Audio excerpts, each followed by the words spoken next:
Minister, how do you feel, as a minister in Israel, how do you feel about the Labour government's, how they've dealt with the extremism and the support for Hamas in Britain? When an Israeli minister compares Britain's Prime Minister to Neville Chamberlain, the man who appeased Hitler, you know the alarm bells are ringing. This wasn't political theatre, it was a global wake-up call.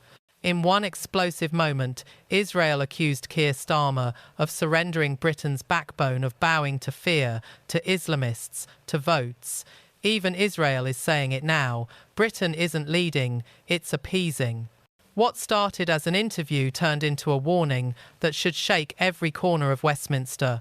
Because when foreign leaders say Britain has lost its courage, maybe it's time we finally start listening.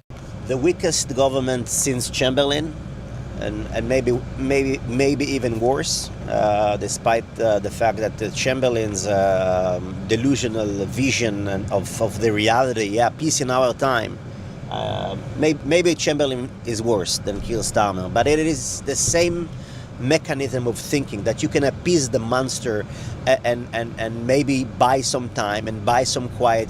And this strategy is driven by the same fear that the terrorist wants to put in your hearts. The Nazis were terrorists themselves, and they terrorized entire Europe, who were afraid to fight. And luckily we had Winston Churchill, who stood almost alone to fight against the Nazis. And we salute Churchill, and we admire Churchill here in Israel. And I personally admire Churchill. He's one of the greatest leaders in all times. And what we are seeing here is quite the same. I think that the strategy of Keir Starmer is driven by fear. He is afraid. He is afraid of the Islamists in Britain. He is afraid from states like maybe Turkey or Qatar. And I think that it is very important to understand this is not about Hamas and Israel. This is about the Muslim Brotherhood, which is a huge global movement. A movement that started after World War I, led by Hassan al-Banna, with a vision to have a huge caliphate led by the Islam, to renew the days of Muhammad, to conquer not just all of the Middle East, okay, not just Israel, but also to conquer Andalus in Spain, obviously, and also to conquer Britain and to have the Sharia law implemented all across Europe. It was Sheikh Qaradawi is the most important leader. I think every citizen in Britain must understand what is the Muslim Brotherhood. Who is Sheikh Yusuf Qaradawi? What's the role of Qatar? Okay, what's the role of Turkey, of Erdogan in the game, in all this chess?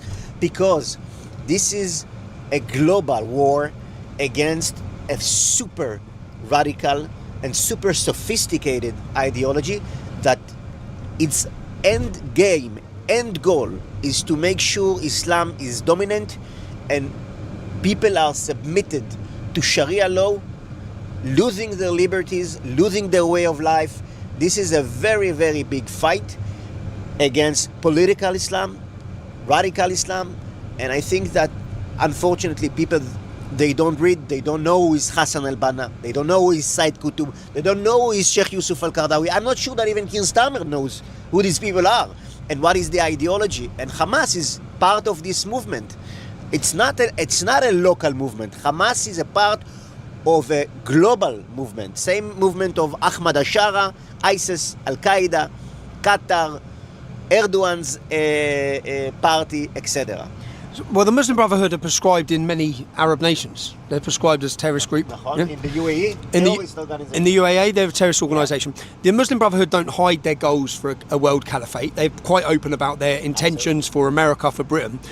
Why do you think, when you have a terrorist organisation like that, that's very open about their end objectives and their goals, which is Islamic supremacy and the overthrow of democratic rule, when they're so open about it, why do you think a government like Great Britain's fail to acknowledge, address, or even tackle this group? They want to prevent the fight. They want to buy time. Who wants to buy time? The governments. And I think, when we need to be very honest here, Israel did the same mistake. I was just about to say the same mistake. If you look at Israel's history, Israel tried to appease for many years. It's true. It's true. But you now have a government who understands you can't appease. Absolutely. That is the lesson of October 7th. You cannot prevent the fight against this radical ideology. Do you think Britain will have to experience its own October 7th before maybe our governments wake up to realise that these terror organisations must be stopped? I hope not. I hope not. I very hope, mamash. I really hope you shouldn't. But in order to make sure it will never happen, you need a all other set of tools to address this challenge, and you need to be far, far more decisive, far, far more aggressive, and to understand that it most likely it won't go smooth and it won't go quietly. But if you won't do it, I'm not sure there's going to be Britain. Do you feel betrayed by Britain? Not really. I think it's coming from weakness and not from a point of betrayal. I hope you understand that Keir Starmer's government don't represent the majority of the British public. Yeah, I understand it very well. I see the polls. I'm very happy with the polls, actually. And I'm very happy with your work. And I see it also as a conservative leaders. I think it's very important for conservative leaders worldwide.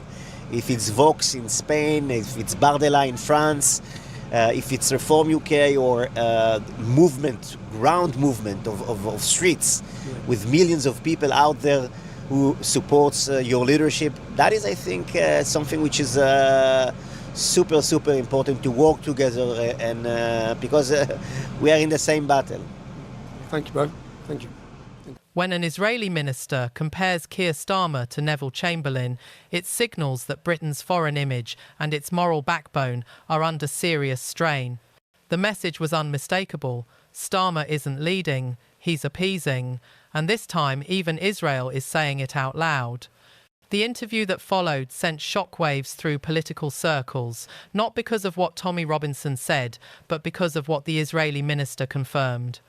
When a foreign official draws a parallel between Britain's Prime Minister and the man who once sought peace by conceding to Hitler, it speaks volumes.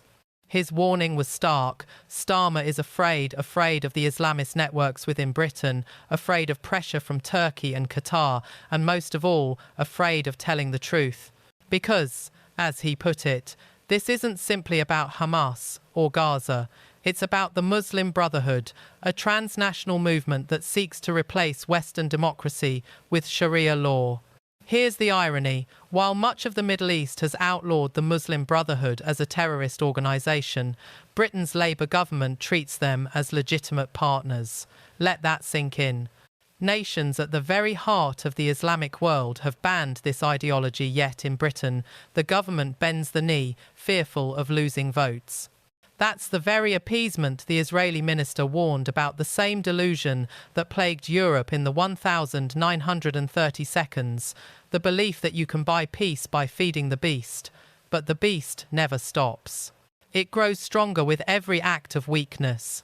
This, he said, is what Britain has become under Starmer, a government too timid to defend its own values, too compromised to confront extremism, and too focused on political convenience to show real leadership. Israel learned this lesson the hard way. Appeasement, the minister said, only ends in tragedy. And perhaps that's why his words hit so hard. Because this wasn't an enemy speaking, it was a warning from a nation that knows the cost of denial.